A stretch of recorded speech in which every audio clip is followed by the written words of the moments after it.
Assalamualaikum warahmatullahi wabarakatuh. Salam sehat untuk kita semua. Semoga kita semua selalu mendapat lindungan Allah Subhanahu wa Ta'ala ya. Diberikan nikmat sehat walafiat serta dimudahkan segala urusannya. Amin ya robbal alamin. Kesempatan kali ini Mimin akan membagikan satu cerita misteri. Seperti apa ceritanya? Mari kita mulai. Maya, terdengar suara teriakan Mbak Ani dari kejauhan. Iya Mbak Ani, ada apa? Tanya Maya sambil menengok ke arahnya. Mbak Ani segera bergegas menghampiri Maya. Aduh Neng Maya, jalannya cepat sekali, ujar Mbak Ani sambil memegang pundak Maya. Oh maaf Mbak, soalnya ini mau buru-buru masak buat suami, jawab Maya sambil sedikit tersenyum. Emangnya suami Mbak Maya kerja? Perasaan saya sering lihat suami Mbak suka duduk di depan teras deh, tanya Mbak Ani membingungkan. Iya Mbak, suami saya kerjanya kalau ada panggilan saja, soalnya suami saya kan seorang peruqyah Mbak. Oh gitu ya. Peruqyah itu yang ngobatin orang kena guna-guna, santet dan semacamnya kan Mbak? Karena terlalu banyak bertanya, Maya tidak menggubris pertanyaan Mbak Ani.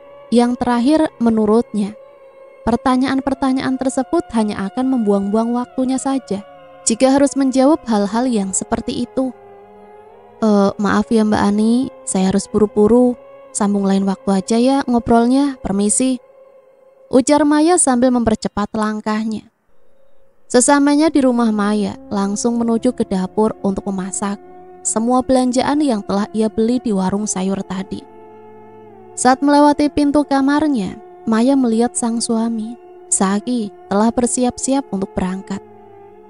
Mas Zaki, Mas gak mau nunggu Maya masak dulu? Tanya Maya dari balik pintu kamarnya. Kayaknya gak sempet deh Mai, soalnya abang sudah ditunggu sama teman abang nih, udah SMS mulu dari tadi subuh, jawab Zaki sambil menaruh kopiahnya di kepalanya. Sebenarnya Maya khawatir sama abang, kenapa abang masih harus bekerja jadi peruqyah gini sih bang? Kan masih banyak pekerjaan lain yang lebih baik lagi dan tidak membahayakan diri abang, ujar Maya kembali. Kali ini wajah Maya terlihat sendu. Mungkin karena dirinya akan ditinggal suami dengan waktu yang tidak ditentukan. Lagi pula pekerjaan semacam ini memang sangat membahayakan karena dia tidak berurusan dengan manusia lagi, tapi dengan bangsa jin dan syaitan. Kamu harus tenang ya Mai, banyak-banyak sholat dan berdoa buat abang. Ini semua bakal bikin hati kamu tenang Mai, tegas Zaki sambil memeluk istrinya yang sedari tadi telah bersandar di bahunya. Maya pasti doakan bang, selalu di setiap sholat Maya, agar Allah selalu melancarkan langkah dan perjalanan bang Zaki nanti. Iya, abang paham, dan itu sudah kewajiban istri kan, mendoakan suaminya yang sedang mencari nafkah ini. Zaki tersenyum tak kala istrinya merestui setiap langkahnya. Dia tahu memang pekerjaan semacam ini sangat membahayakan untuknya. Namun karena demi keluarga, Zaki rela melakukan apapun untuk menghidupi keluarga kecilnya. Oh ya, tadi abang sudah telepon ibu untuk datang ke rumah buat ngejagain kamu Mai, ujar Zaki sambil merapikan baju-bajunya dan memasukkannya ke dalam tas yang cukup besar. Kamu masak saja sekarang Mai, agar nanti pas ibu datang kalian sudah bisa makan bersama. Oh ya, jangan lupa untuk selalu menutup semua pintu dan jendela sebelum maghrib ya. Maya hanya mengangguk. Dirinya memang istri yang patuh pada suaminya, maka dari itulah Zaki begitu mencintainya. Zaki pun pamit kepada Maya. Dia tak lupa untuk selalu mencium kening istrinya sebelum pergi kemanapun. Maya pun membalasnya dengan mencium tangan Zaki, suaminya. Zaki keluar dari rumahnya dan menghidupkan motornya. Hati-hati ya bang, teriak Maya. Zaki membalas dengan senyuman dan Assalamualaikum. Maya tersenyum, haru, dirinya pun membalas pelan salam suaminya. Zaki mengendarai motornya dengan kecepatan tinggi dan tak sadar jikalau temannya terus menelpon dirinya. Sesampainya di rumah temannya, Zaki pun langsung disambut dengan wajah tegang keluarga mereka. "Pak Ustadz, tolong selamatkan istri saya, Pak," ujar seorang laki-laki yang dipikir-pikir sepertinya adalah seorang suami dari wanita yang akan diruqyahnya. "Iya Pak, iya, tenang ya," jawab Zaki menenangkan pria tersebut. "Di mana Malik?" tanya Zaki kepada orang-orang di sekitar situ. "Malik ada di dalam Pak Ustadz." Zaki langsung masuk ke dalam untuk menemui Malik, temannya yang telah menghubunginya. Sesampainya di dalam, "Zaki!" teriak Malik. Zaki mengangguk. "Di mana orangnya?" "Di dalam sini," ujar Malik sambil menunjuk pintu yang ditutup rapat dan ditempel ayat Al-Quran. Mata Malik terheran, jantungnya berdetak kencang. "Apa kau siap?" tanya Malik memastikan. "Insya Allah." Zaki pun membuka sedikit demi sedikit pintu tersebut. Dengan menyebut nama Allah yang Maha Kuasa, lagi mengendalikan seluruh alam, aku berlindung dari segala jenis jin, setan, dan semua pengikutnya, ujar Zaki di dalam hatinya sebelum dia membuka pintu tersebut dengan lebar. Saat Zaki membuka pintu tersebut, tiba-tiba wanita tersebut berteriak, "Makananku! Matilah kau manusia, munafik!" Teriakan tersebut sangat kencang sampai mengagetkan Zaki dan membuat kaca-kaca jendela di sekelilingnya pecah. "Astagfirullahaladzim!" teriak Zaki sambil mengarahkan tangannya ke arah mukanya. Zaki seperti sedang menahan dorongan yang begitu kuat.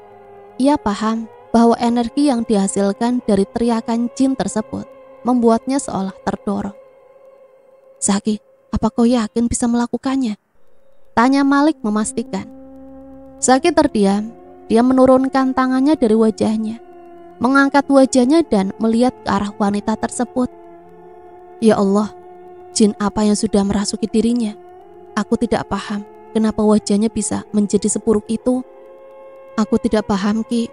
Menurutku adikku telah disihir oleh seseorang yang tidak suka dengannya." Zaki pun memperhatikan wajah adik Malik. Wajahnya begitu menyeramkan. Baretan-baretan pisau yang sepertinya ia lakukan pada dirinya sendiri. Kantong matanya yang berwarna ungu, bajunya yang dilumuri darah yang sangat kental, serta lidahnya yang menjulur bak anjing membuat nyali Zaki sedikit down. "Aku bisa mengeluarkan jin tersebut atas izin Allah, tapi aku tak yakin bisa menyelamatkan adikmu Malik." "Maksudnya adikku akan mati?" Zaki pun menjelaskan. Melihat kondisinya, ia bisa bertahan karena jin yang ada di dalam tubuhnya. Jadi jin tersebut menjadikan tubuh adikmu sebagai rumahnya yang sebenarnya. Adikmu sudah mati saat jin ini masuk ke dalam tubuhnya dan melukai bagian-bagian tubuh adikmu dengan perlahan. Malik terlihat begitu stres dan depresi dengan semua ini. Tangannya pun mengacak-acak rambutnya sambil berteriak tak karuan. "Malik, tenangkan dirimu," ucap Zaki dengan nada yang keras di akhir kalimatnya. Lakukan sebisamu. Mau adikku mati atau tidak, tak peduli aku. Sungguh pusing saat ini." Malik terus-terusan berteriak. Dia sudah tidak bisa lagi mengendalikan tubuhnya. Sementara itu adik Malik yang masih dirantai dan berada di atas kasur terus memberontak dan berteriak, "Wahai manusia munafik, akankah kau bisa melawanku? Kau bukan utusan Allah. Kau tak akan bisa melepaskanku dari tubuh gadis ini." Situasi yang terus memanas membuat Zaki kewalahan menghadapi suara bising di antara keduanya. Ia pun meminta bantuan kepada keluarga Malik di luar. Zaki pun menutup pintu di mana adiknya Malik dikurung. Dia bergegas keluar rumah. "Siapapun di sana, bantu aku menenangkan Malik," teriak Zaki. Dengan sigap 3 orang dari keluarga Malik menghampiri Zaki. "Ada apa Pak Ustadz? Apakah semua baik-baik saja?" tanya seorang lelaki gemuk kepadanya. "Semua akan baik-baik saja. Sekarang kamu tolong bawa Malik. Sepertinya dia mengalami depresi yang hebat. Tolong kalian tenangkan dia. Dan salah satu dari kalian bantu aku untuk meruqyah," tegas Zaki dengan nafas yang terlihat ngos-ngosan. Baik Pak Ustadz. Zaki pun masuk ke dalam rumahnya lagi. 2 orang dari mereka pergi keluar lagi untuk menenangkan Malik, sementara pria gemuk yang tadi bertanya pada Zaki ikut dengan Zaki untuk membantu proses meruqyah di dalam kamarnya. Manusia munafik, jangankan kau membawa agama Allah, seorang ustadz sepertimu tak akan bisa melawanku. Teriakan tersebut menyebabkan gemuruh yang begitu besar. Di sekelilingnya, energi negatif yang dipancarkan membuat tekanan keras ke arah pintu, sehingga menyebabkan pintu tersebut hancur dan membuat Zaki serta pria gemuk tersebut terpental. Suasana siang itu sangatlah mendung, sehingga langit di luar terlihat begitu gelap. Allahu Akbar, ucap Zaki. Pria gemuk yang bersama Zaki terlihat tergeletak di sampingnya. Sepertinya dia pingsan akibat dorongan kencang tadi. Karena pintu kamar adik Malik sudah jebol, Zaki bisa melihat tempat tidur yang diduduki oleh adiknya Malik tersebut. Namun saat itu adiknya Malik telah hilang dari tempat tidurnya. Wajah Zaki semakin tegang setelah mengetahui rantai yang dipakai untuk mengikatnya hancur. Tiba-tiba terdengar suara desisan seperti desisan ular di sekelilingnya. Zaki pun mencari asal suara tersebut. Tanpa disadari, tiba-tiba adik perempuan Malik melompat dari balik tembok kamarnya menuju ke arah Zaki. Zaki yang sedang duduk langsung tergeletak kembali dan adik Malik pun langsung menduduki badannya. Ini saatnya, ucapnya dalam hati. Dengan sigap Zaki langsung menaruh tangannya ke arah wajah wanita itu dan membacakan ayat-ayat Al-Quran yang dikhususkan untuk meruqyah seseorang. Wanita itu kesakitan. Jin yang berada di dalam tubuh wanita tersebut pun berusaha untuk melukai Zaki. Dengan mengandalkan tubuh adiknya Malik, ia berusaha mencapik-capik wajah Zaki. Saat itu terlihat kukunya yang sudah tak terurus begitu panjang dan kasar. Dan benar saja, salah satu kuku dari jarinya tersebut hasilnya menggores wajah Zaki. Goresan itu begitu panjang. Darah segar keluar dari wajah Zaki. Sebelum jin tersebut semakin melukainya, Zaki pun berusaha mendorong kepala wanita itu dengan tidak lupa untuk terus melafadzkan ayat-ayat suci Al-Quran. Allahu Akbar! Kalimat terakhir Zaki sambil menurunkan tangannya dari kepala wanita tersebut. Wanita tersebut pun langsung terjatuh dan tergeletak di samping Zaki. Sementara badannya masih menindih Zaki. Ia pun bergegas menyingkirkan adik Malik tersebut dari badannya. Innalillahi wa inna ilaihi raji'un, ucap Zaki sambil mengusap wajah adik Malik yang sudah meninggal dunia. Karena ini adalah resikonya di mana jin tersebut keluar, di mana juga seorang itu meninggal. Zaki pun membangunkan badannya dan berdiri, setelah itu berjalan keluar. Sementara pria gemuk tersebut masih pingsan di dalam sana. Malik, ya Allah Pak Ustadz, jawab 2 orang yang sedang menjaga Malik. Di situ Malik masih terlihat tidak sadarkan diri. Bagaimana sekarang Pak Ustadz? Semua telah selesai. Proses ruqyah berhasil. Namun, seperti yang sudah aku bilang dari awal, adik Malik tidak bisa diselamatkan, jawab Zaki dengan wajah yang terlihat kusut dan goresan kuku yang masih terlihat jelas di wajahnya. Maksud Pak Ustadz, adikku Sisil meninggal Pak? Tanya Adi. Setelah proses ruqyah selesai, keluarga Malik pun melihat kondisi jenazahnya Sisil. Sementara itu pria gemuk yang bersama Zaki tadi masih belum sadarkan diri. Karena takut terjadi sesuatu yang tidak diinginkan padanya, akhirnya Adi dan David membawa pria gemuk tersebut yang tak lain adalah Dadang, adik dari suaminya Sisil, ke rumah sakit. Cuaca di luar rumah masih tak bersahabat. Kali ini hujan turun dengan begitu derasnya. Suara gemuruh petir dan derasnya air semakin membuat setiap bulu kuduk semua orang yang ada di dalam rumah tersebut merinding. Apalagi saat mereka melihat jenazah Sisil yang begitu menyeramkan. Bercakan darah, goresan pisau, rambut yang tak terurus, ditambah lagi wajahnya yang sudah tidak bisa dikenali lagi sebagai Sisil. Pak Ustadz, apakah kita harus membawa Dadang ke rumah sakit? Belum sempat Zaki membalas pertanyaan mereka, tiba-tiba Rahmat, suami dari Sisil, menambahkan, "Iya Pak Ustadz, di luar juga lagi hujan deras. Lebih baik kita urus saja jenazah istriku dulu. Kalau soal Dadang, biar David dan Adi yang merawatnya." Ya sudah, kalau seperti itu, aku meminta kepada kalian semua untuk selalu berzikir, meminta perlindungan kepada Allah, agar jin dan setan tidak mengganggu kalian lagi. Tak lama kemudian Malik pun terbangun. "Malik, kau tak apa-apa?" tanya Zaki, segera menghampiri Malik dan menuntunnya untuk duduk. "Aku tidak apa-apa Ustadz." Setelah Malik sadarkan diri, mereka semua pun langsung membereskan jenazah Sisil dan akan menguburkannya besok pagi. Malam harinya, "Zaki, ini upah yang telah aku janjikan kepadamu karena kamu telah menolong adikku." Zaki memang seorang peruqyah bayaran, namun dirinya terkadang malu jika harus meminta bayaran setelah mengobati seseorang yang terkena sihir. Namun apa daya, perekonomian keluarganya belum stabil jika dia tidak mendapatkan uang dari hasil pekerjaannya tersebut. Apalagi Zaki tidak memiliki pekerjaan lain selain menjadi peruqyah. "Terima kasih ya Malik. Baiklah, jaga dirimu baik-baik ya." "Assalamualaikum." "Waalaikumsalam." Saat Zaki mengendarai motornya, ia melihat sesosok pria tua sedang berjalan di depannya. Zaki pun langsung menekan pedal rem pada motornya itu. Astagfirullahaladzim. Pria tua tersebut menatap ke arah Zaki. Pria itu juga membawa seekor ayam kampung yang sudah mati dengan darah yang masih menetes. Setelah itu mereka hanya saling menatap. Keringat dingin menghampiri Zaki. Wajahnya tegang, jantungnya berdetak kencang, tubuhnya seakan kaku dan tidak dapat bergerak.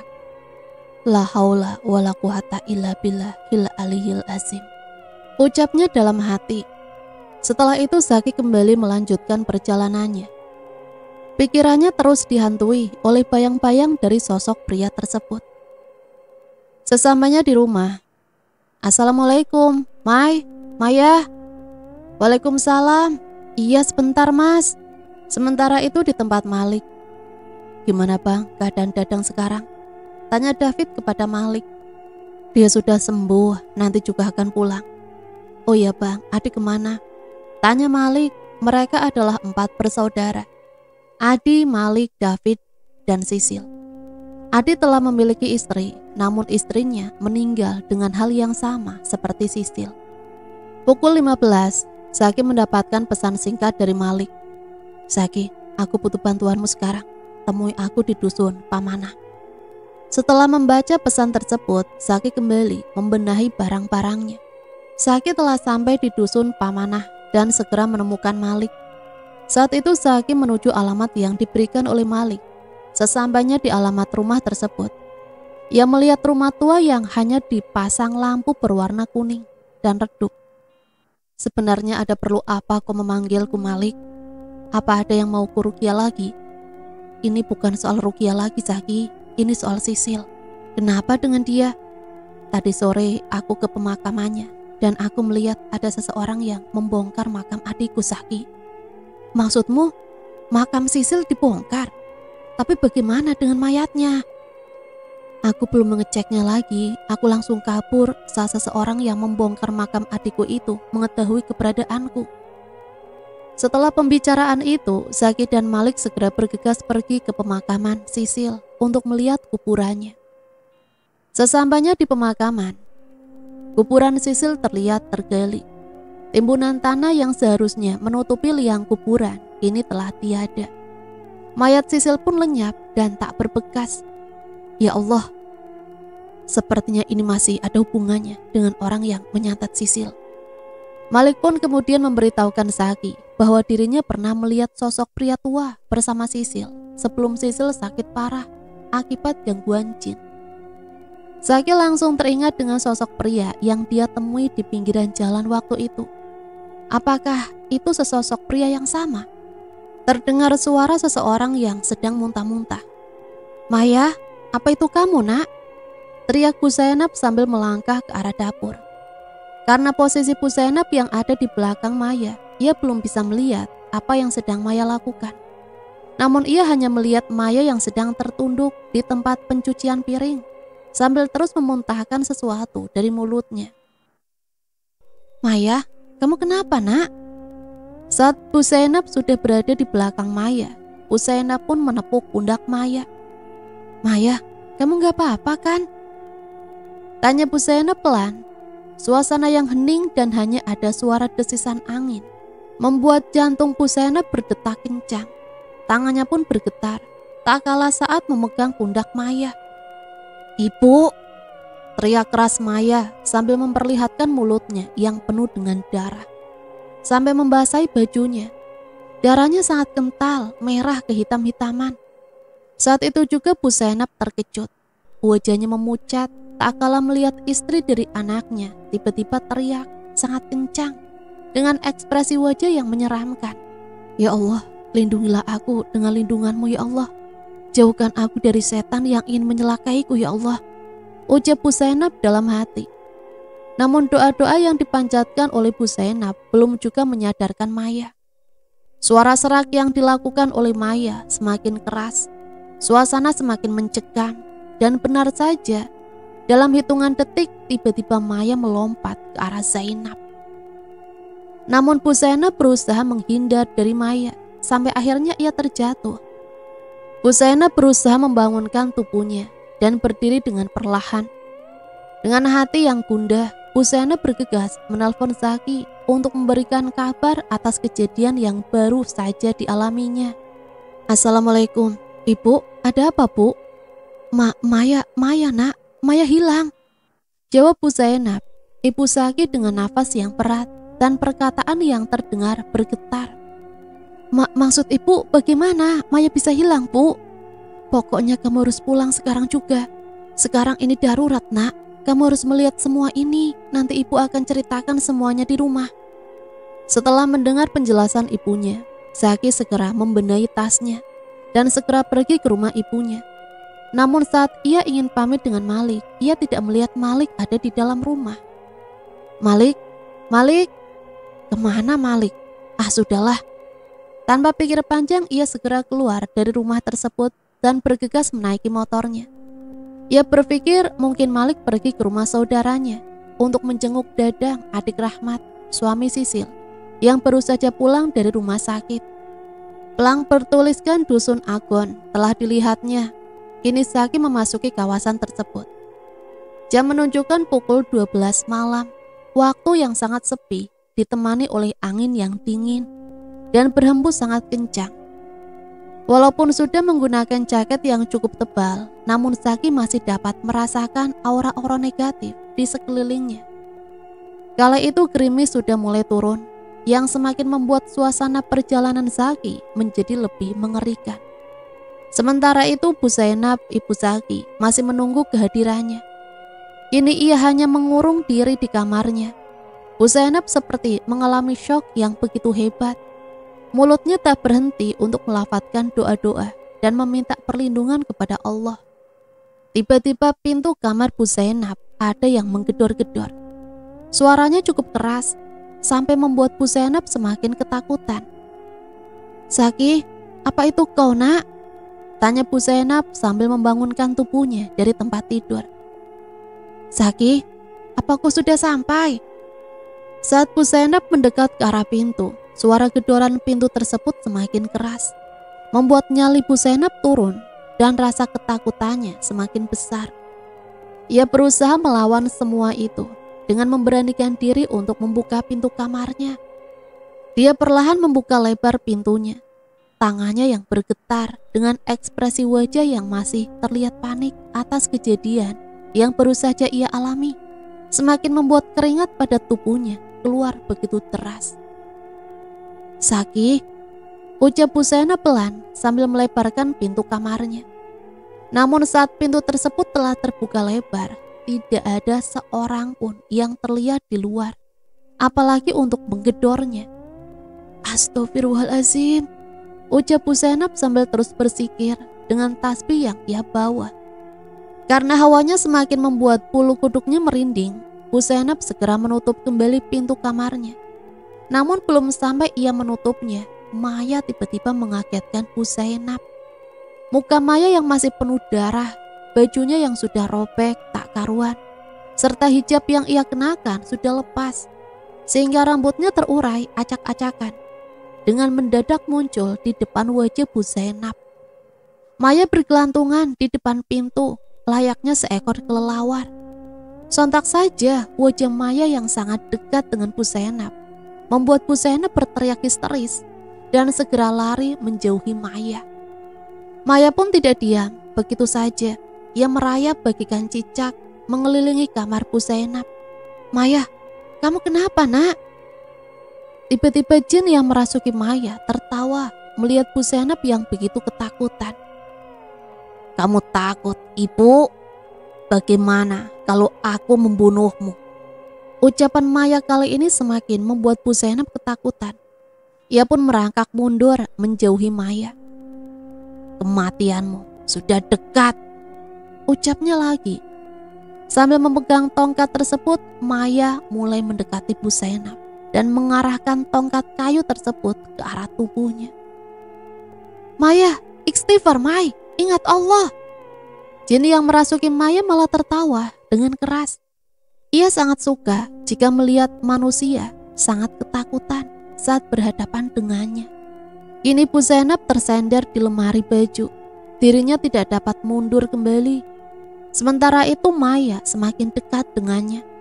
Suara desisan ular dan erangan yang keras keluar dari mulut Maya, memuntahkan sesuatu ke arah Bu Zainab, yang tak lain adalah darah berisikan cacing dan nanah. Muntahan tersebut tepat mengenai wajah Bu Zainab. "Inilah akhir dari kematianmu. Apa kau ingin tahu siapa aku? Hah? Aku adalah iblis yang telah dilukai oleh anakmu." Bu Zainab pun syok mendengar ucapan jin yang merasuki tubuh istri dari anaknya itu. "Apa yang kamu inginkan dari dia, aku dan keluarga anakku?" tanya Bu Zainab dengan nada marah. Ia hanya tersenyum jahat, kemudian menarik kembali kaca yang telah tertancap di lantai kayu tersebut. "Yang aku mau adalah membunuhmu. Matilah kau!" "Allahu Akbar, Allahu Akbar." Belum sempat ia melukai Bu Zainab, tiba-tiba azan subuh berkumandang. Jin yang ada di tubuh Maya kesakitan. Melihat peristiwa tersebut membuat Bu Zainab semakin percaya akan pertolongan Allah. Terdengar teriakan jin tersebut, kemudian keluar dari badan Maya. Tubuh Maya pun langsung terjatuh. Saat itu juga Bu Zainab berusaha membangunkan badannya untuk menolong Maya. Namun rasa sakit pada tubuhnya membuatnya tak mampu untuk bangun.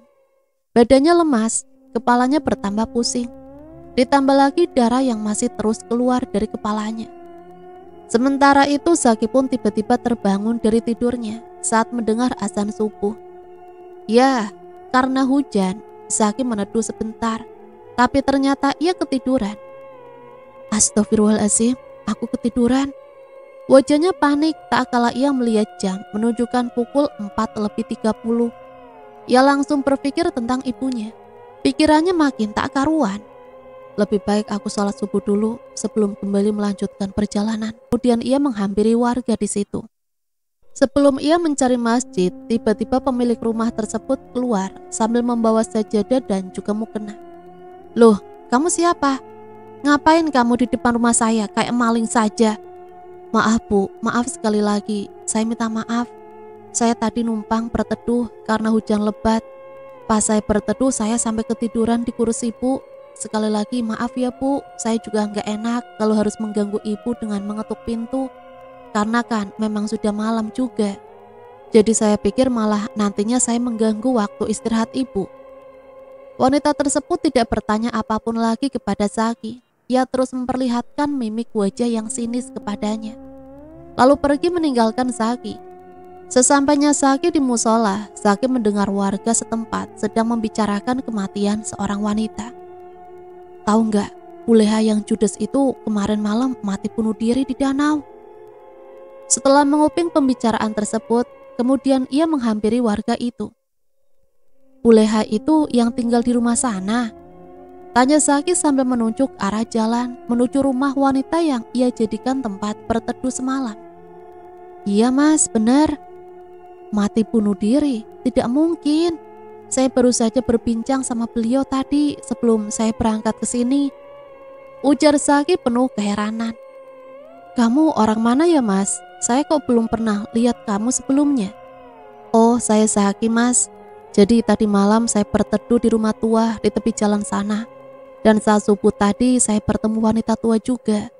Dan dia pemilik rumah tersebut. Mana mungkin dia sudah mati, karena baru saja saya tadi bertemu dengannya. Warga tersebut kemudian berasumsi bahwa arwah Puleha gentayangan karena semasa hidupnya dia seorang pendukun. Pendukun? Tanya Zaki keheranan. Iya mas, banyak banget orang yang mati sama dia karena ulahnya nyantet sama guna-guna orang. Saat warga tersebut berbicara seperti itu, kemudian Zaki bertanya kembali. Kalau dia pendukun, kenapa saya tadi bertemu dengannya dan dia membawa sajadah dan mukena untuk sholat? Warga tersebut kemudian kembali menjawab bahwa Puleha adalah pendukun munafik. Dia kerap kali melakukan ibadah sholat untuk menutup-nutupi profesinya tersebut. Setelah obrolan singkat tersebut, kemudian mereka semua masuk ke musola untuk melaksanakan sholat subuh.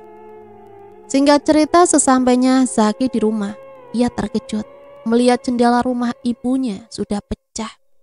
Pintu rumahnya yang terbuka dan juga pada saat ia masuk ke dalam, semua keadaan sangat kacau. Barang-barang di rumahnya hancur, bahkan sudah seperti gudang yang tak terurus. Ibu, betapa terkejutnya dia tak kalah melihat ibu dan juga istrinya yang terbaring tak berdaya, dengan darah yang sudah banyak menyelimuti keduanya. Zaki menangis tak henti-hentinya setelah dicek urat nadinya. Ternyata mereka berdua sudah tidak bernapas lagi. Bagaimana bisa dua orang yang ia sayangi pergi begitu cepat?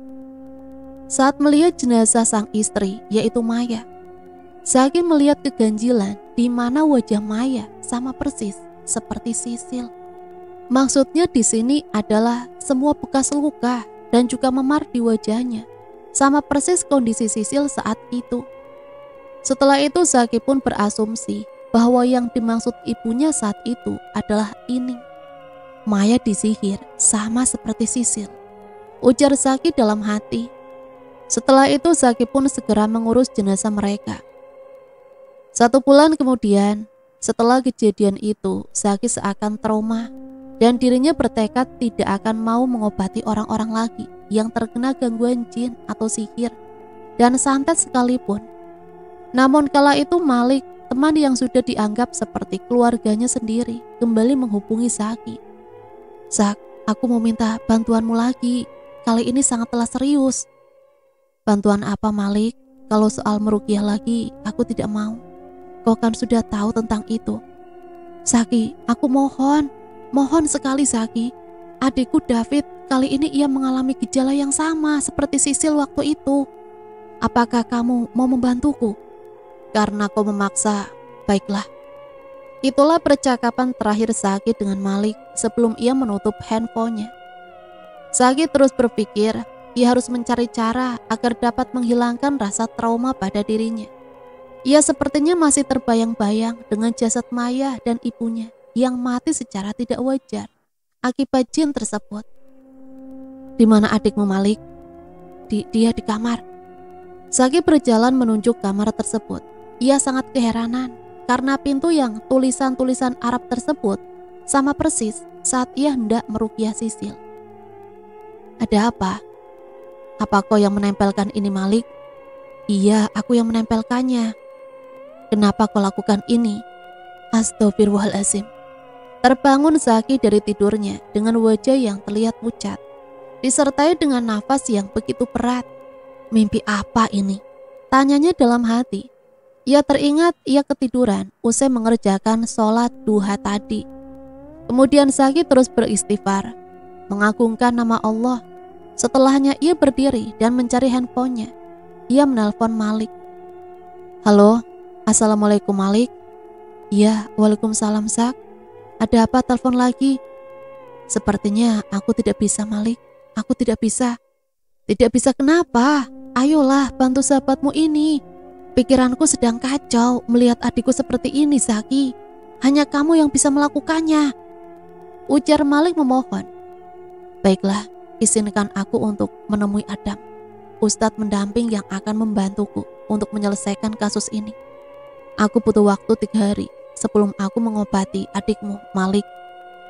Mendengar perkataan Zaki, Malik mengiyakan.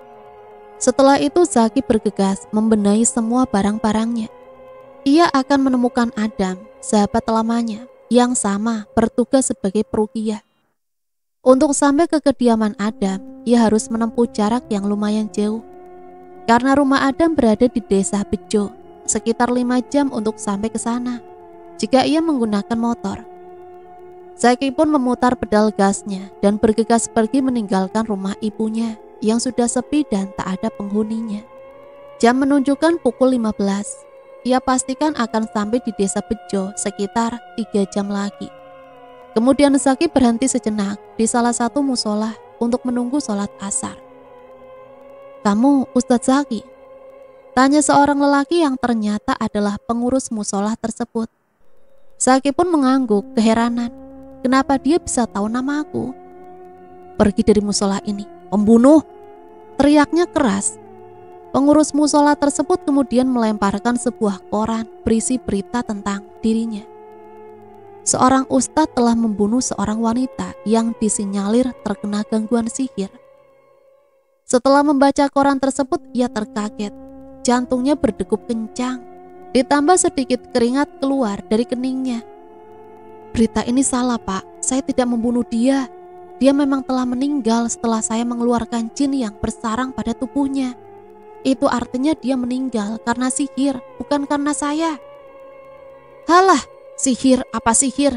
Yang penting kamu bukan seorang dokter yang dapat mengobati orang sembarangan.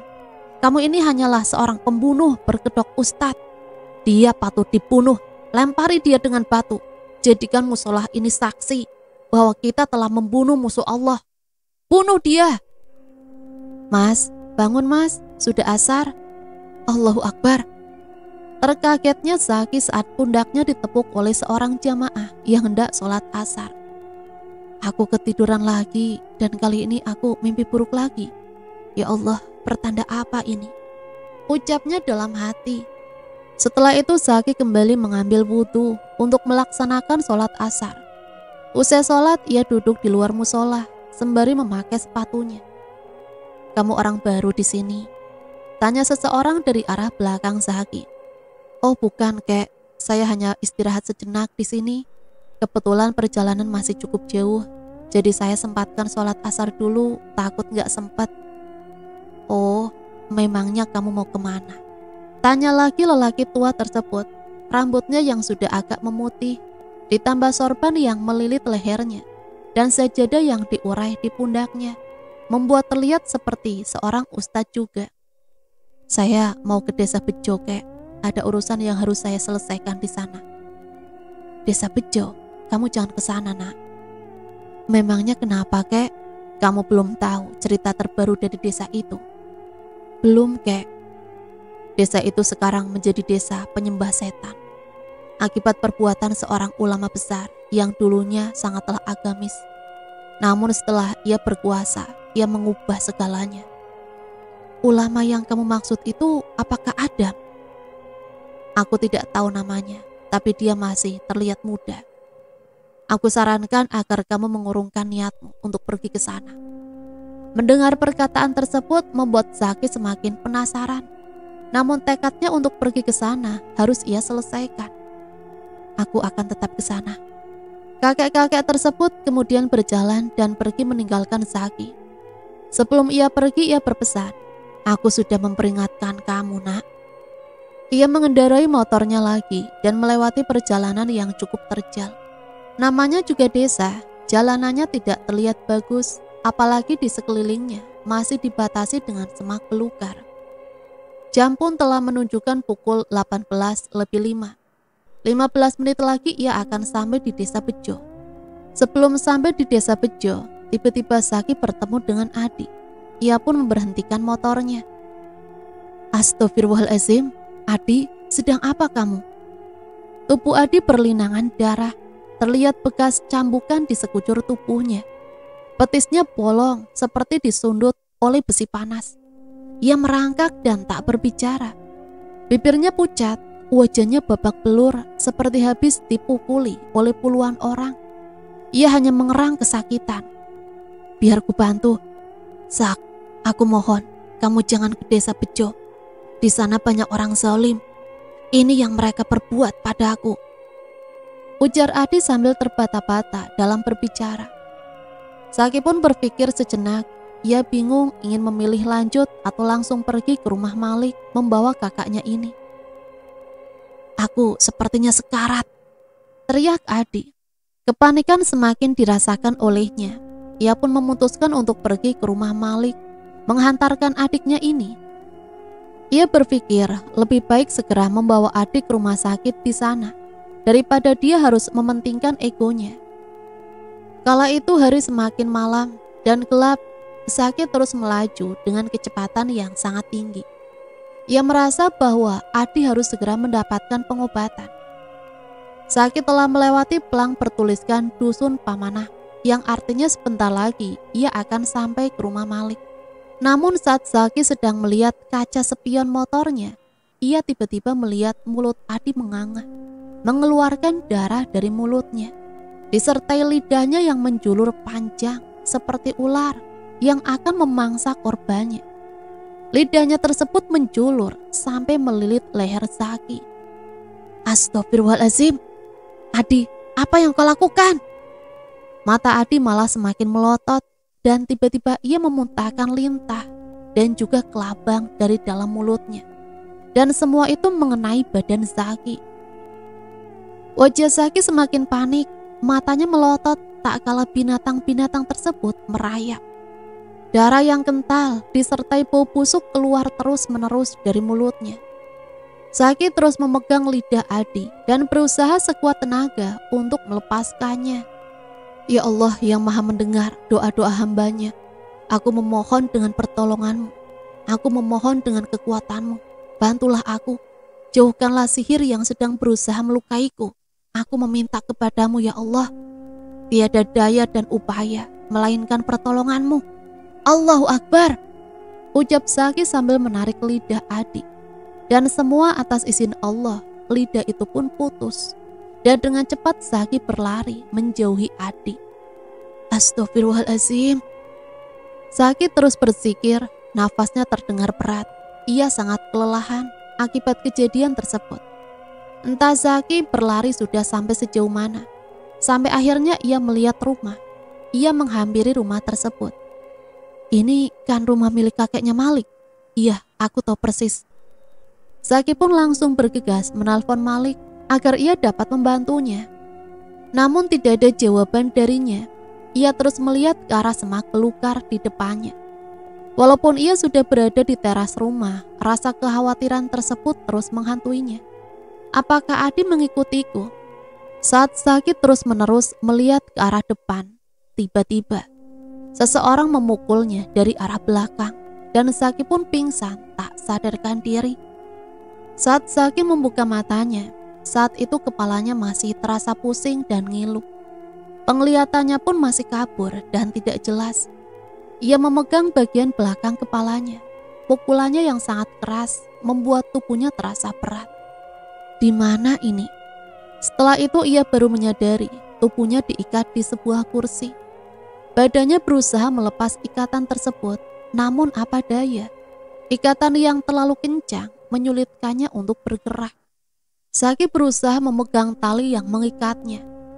Karena terlalu sulit, akhirnya ia berhenti. Ia mengambil nafas dalam-dalam, berusaha menenangkan pikirannya.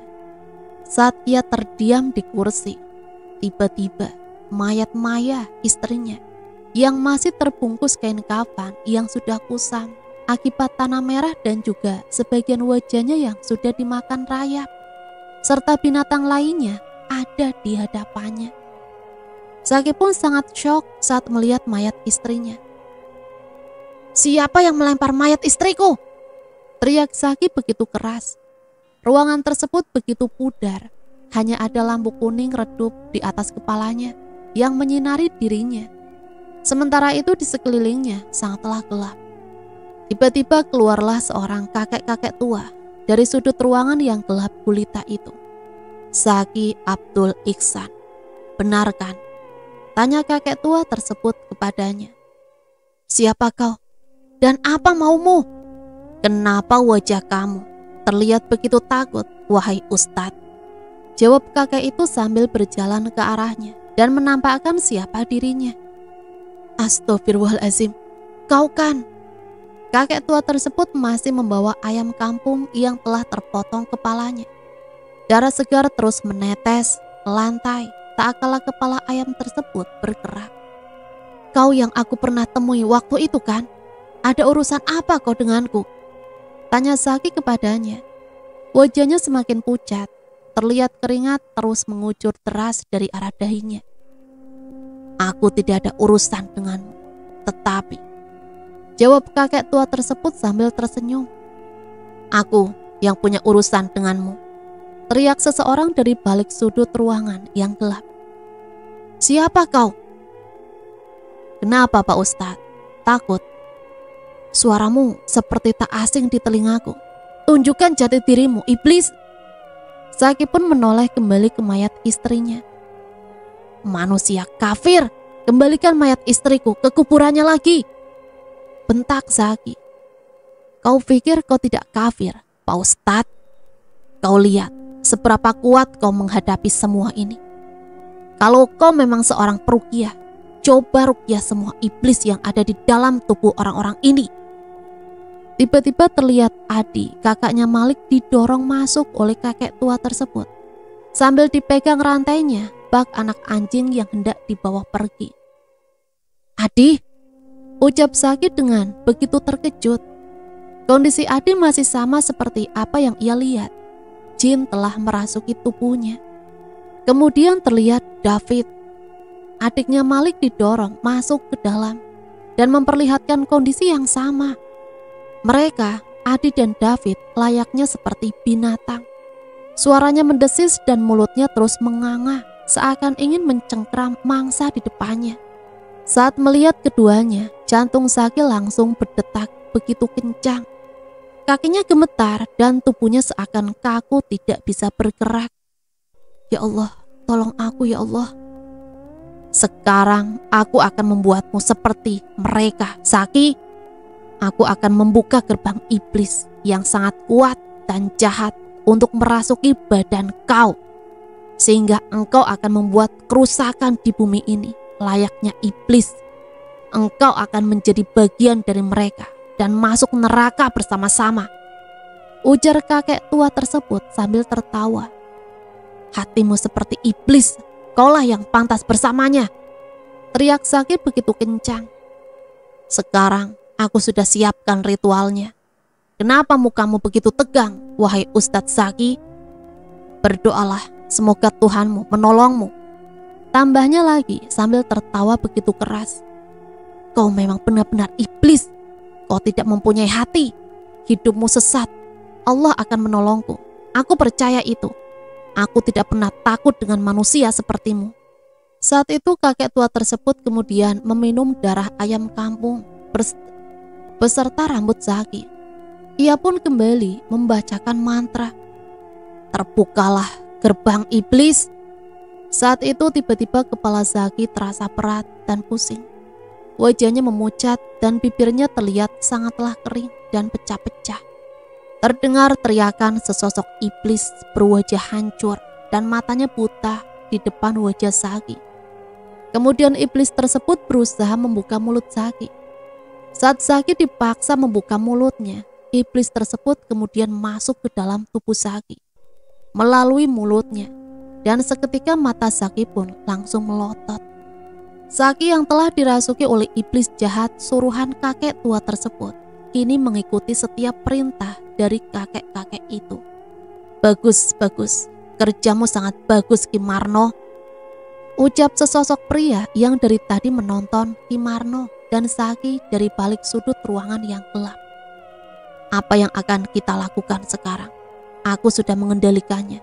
Apakah kita langsung membunuhnya? Jangan dulu kita bunuh.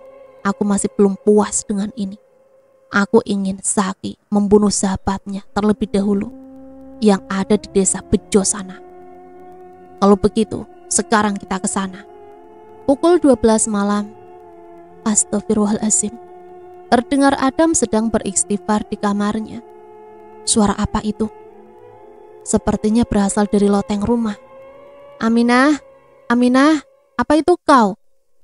Kemudian Adam bergegas mencari Aminah, istrinya. Kemana Aminah? Terdengar suara seseorang sedang mengobrak-abrik makanan. Aminah. Kemudian Adam pun masuk ke dalam dapur sambil terus memanggil nama istrinya. Langkahnya yang pelan tanpa disertai suara membuat suasana rumahnya semakin sepi. Aduh, kok ini mengagetkanku saja Aminah. Sedang apa kau di sana? Ia pun menghampiri istrinya tersebut. Namun saat ia hendak memegang pundak Aminah, tiba-tiba leher Aminah memutar, layaknya burung hantu, dan mulutnya dipenuhi darah akibat daging mentah yang sedang ia makan. Aminah berteriak sampai menjadikan ruangan di situ bergetar. Semua panci dan juga alat-alat dapur lainnya berjatuhan. Seketika Adam pun terpental ke belakang dan menabrak tembok sebelum akhirnya jatuh ke lantai. Ya Allah, makhluk apa ini? Tidak mungkin jika dia istriku. Tiba-tiba terdengar suara jeritan seorang wanita dari dalam kamar Adam. Ya, itu adalah suara Aminah. Adam pun langsung berdiri dan berlari ke arah kamarnya. Aminah, kamu kenapa Aminah? Apa yang kamu lihat? Aku melihat wajah Ustadz Zaki, tapi wajahnya sangat menyeramkan. Dia sepertinya bukan Ustadz Zaki. Saat aku menghampiri dia berusaha melukaiku. Ini sangat mengerikan, Adam. Apa ini ada hubungannya dengan kematian ibu dan istrinya? Flashback. Assalamualaikum, Adam.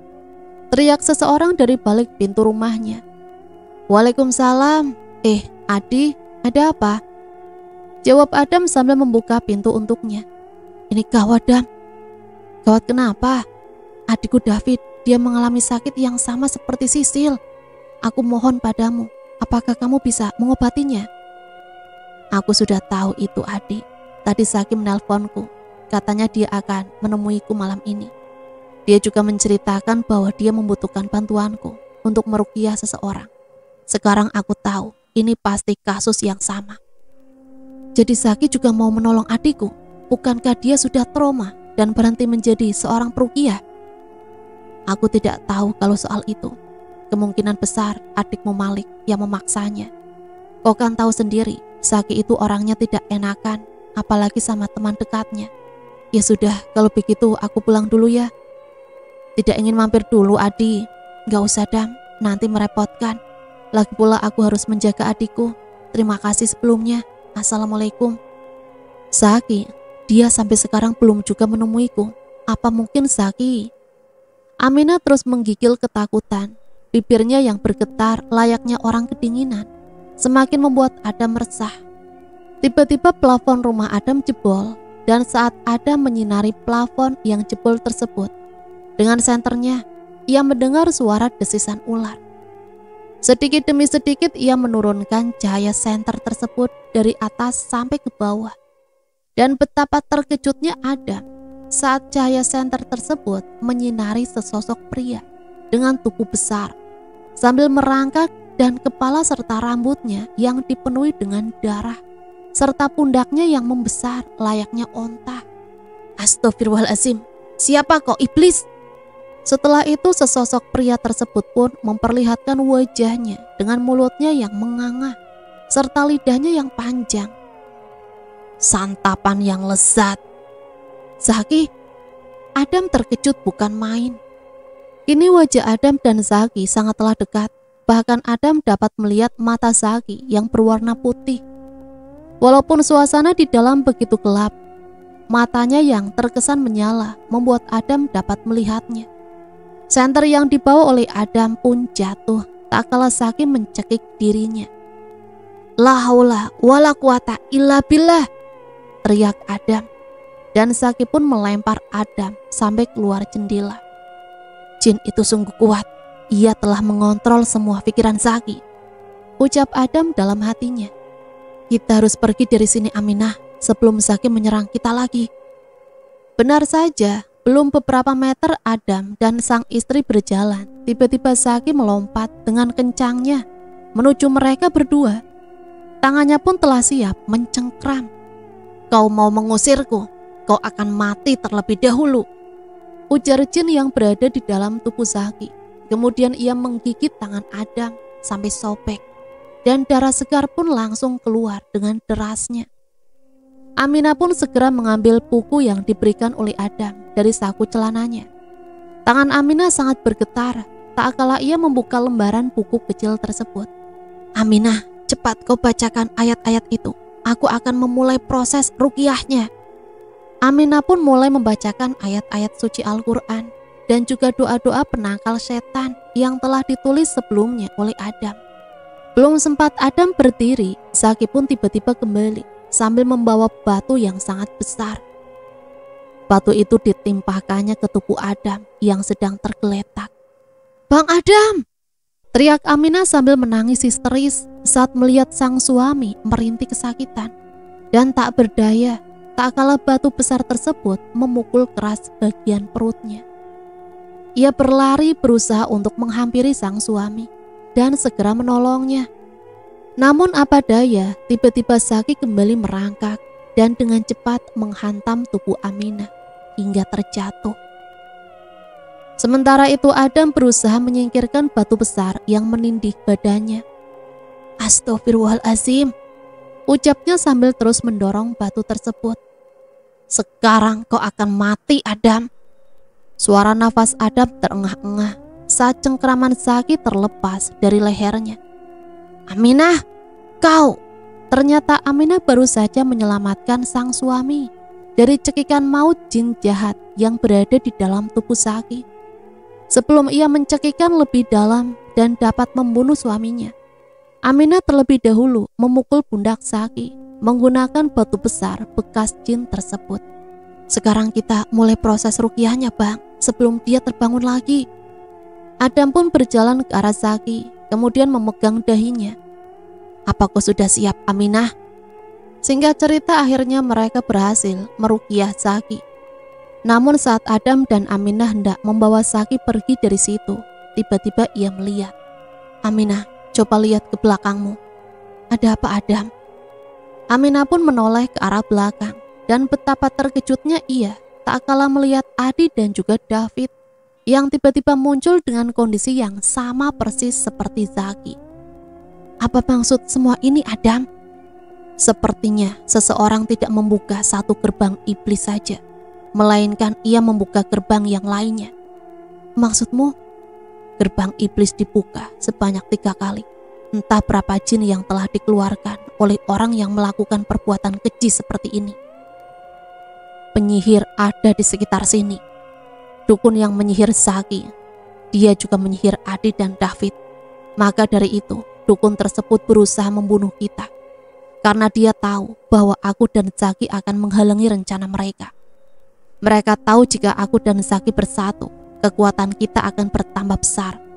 Maka dari itu, si dukun tersebut menyihir terlebih dahulu Zaki dan memperalatnya untuk membunuhku agar rencana busuknya tidak bisa digagalkan. Tambah Adam menjelaskan, ayo kita harus segera pergi dari sini. Singkat cerita akhirnya Zaki membuka matanya. Di mana aku? Ucapnya sambil merasakan sakit di sekujur tubuhnya. Bagaimana tidak merasakan sakit, dia masih beruntung tidak mati akibat perbuatan jin tersebut. Ceritanya panjang, kamu masih sanggup berdiri kan? Tanya Adam memastikan. Aku tidak bisa menjawabnya, sekarang kita harus masuk ke dalam sebelum dia mengejar kita. Ayo Aminah, bantu aku menuntun Zaki. Kemudian Adam, Zaki dan Aminah pun berjalan menuju rumahnya lagi. Namun saat mereka membuka pintu, betapa terkejutnya mereka karena sudah ada 2 orang yang telah menunggu mereka di dalam rumahnya. Kau! Ucap Adam yang diikuti dengan jantungnya yang tiba-tiba berdegup sangat kencang. Aminah pun menoleh ke arah sang suami saat mengetahui kedua orang tersebut. Adam menatap ke arah mereka berdua dengan tatapan penuh benci. Tak lama kemudian Zaki yang sedang tertunduk pun menoleh ke arahnya. "Dia yang telah menyihir aku, Adam," ujar Zaki sambil terus memperhatikannya. "Maksudmu dia orangnya?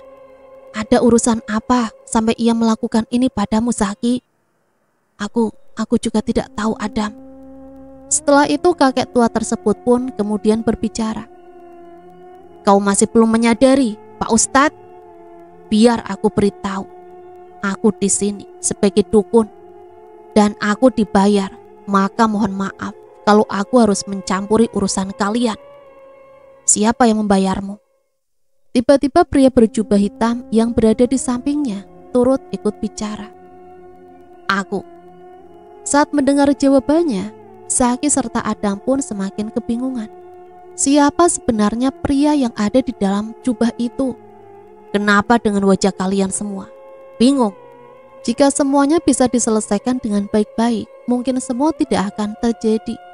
Namun mereka yang memulai, maka semua telah terlambat.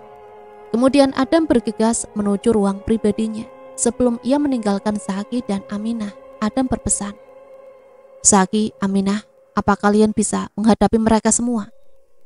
Dengan kondisiku seperti ini, mana mungkin." "Kenapa kau jadi lemah seperti ini, Zaki? Kau seperti bukan Zaki yang dulu." "Kita ada Allah, percaya semua pada Allah, minta pertolongannya. Aku akan menutup gerbang iblis itu. Aku akan melakukannya di ruanganku. Apa kau bisa alihkan mereka?" Tapi Adam." Belum sempat Adam menjawab, tiba-tiba sang dukun langsung berteriak, "Sedang apa kalian? Berdiskusi untuk mati?" Zaki pun langsung menoleh ke arahnya. Tatapan Zaki penuh akan rasa takut, tapi ia mencoba untuk memberanikan diri. "Sudah waktunya kamu mati," teriak pria tersebut, kemudian mengayunkan kembali pisaunya, dan kali ini ia mengarahkan ke Aminah. Ia akan mengakhiri hidup Aminah terlebih dahulu. "Matilah kau!" Zaki berusaha berdiri. Walaupun rasa sakit pada telapak tangannya masih ia rasakan, ia genggam besi tersebut dengan telapak tangan yang masih dipenuhi darah. Amarahnya yang sudah memuncak membuat Zaki nekat untuk membunuhnya.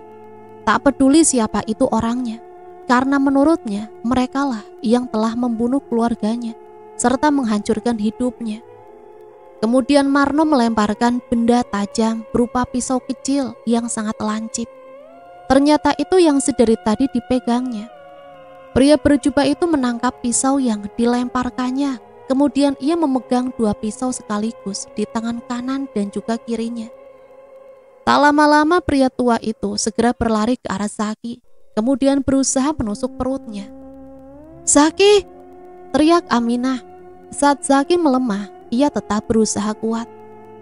Tak lama kemudian Zaki langsung memukul wajah pria berjubah itu, lalu merobek maskernya, kemudian menendangnya kembali, sampai akhirnya pria tersebut terlempar.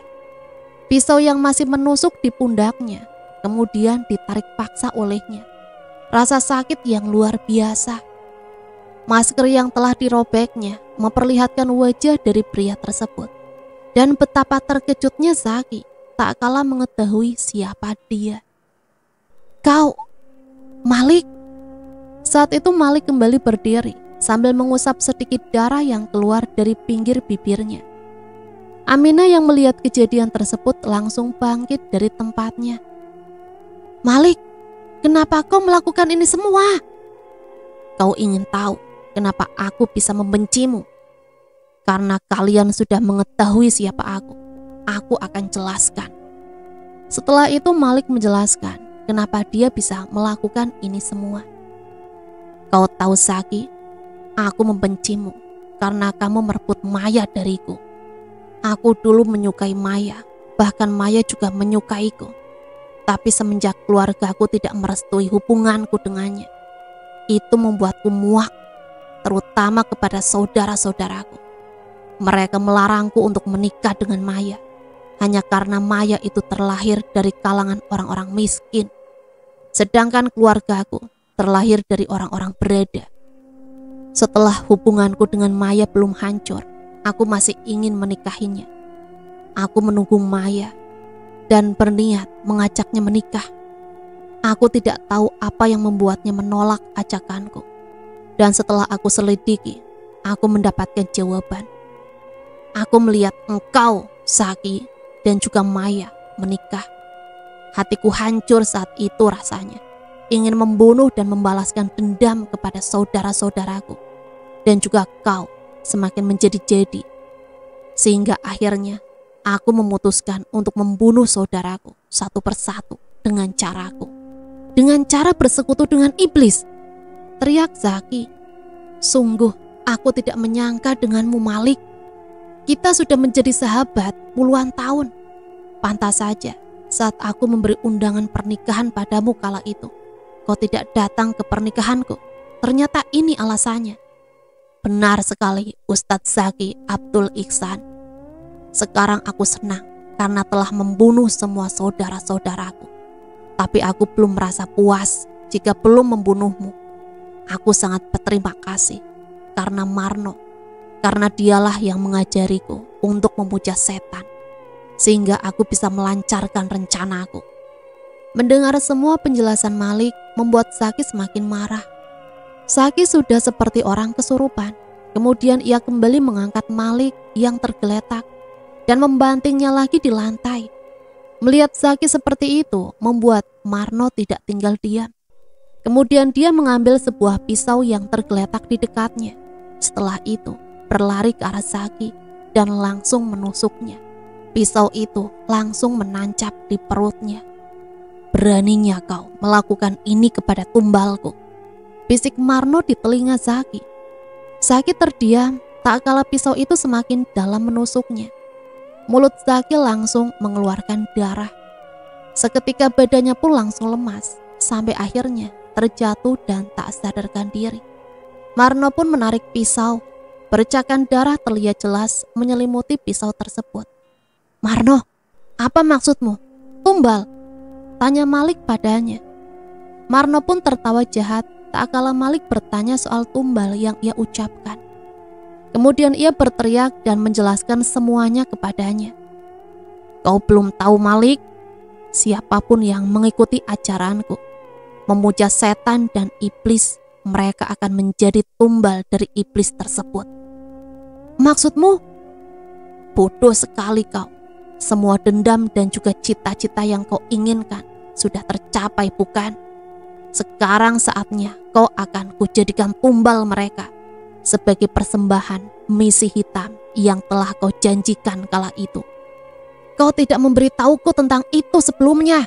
Kenapa baru sekarang kau jelaskan? Aku sungguh kasihan kepadamu Malik, mengorbankan teman demi keegoisan dendammu. Sungguh menyedihkan. Ujar Marno kemudian mendekat ke arahnya. Sekarang sudah waktunya. Matilah kau. Malik berteriak tak kala pisau itu menyentuh tulang punggungnya. Marno terus menusuk dan menarik pisaunya, menyisakan Malik dengan sebuah persembahan atas iblis yang mereka puja.